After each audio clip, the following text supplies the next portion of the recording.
Hi guys, welcome back to a new episode of How Logical. Today in this video, I'm going to show you how you can sign up for your Linux Mint account. Keep watching the video till the end. To sign up for your Linux Mint account, firstly go ahead and launch open your Google search.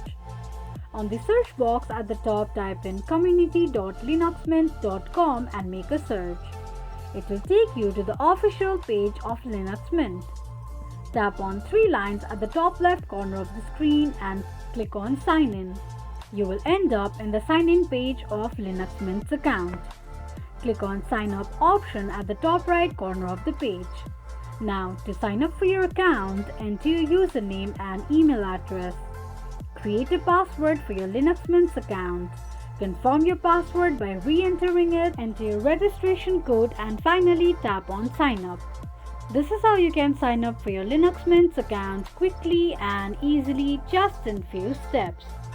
If you have any thoughts or queries, let us know in the comments section. Don't forget to subscribe to our channel. Also press the notification bell icon so that YouTube will notify you whenever we post a new video. I hope this video was helpful to you. Thank you so much for watching.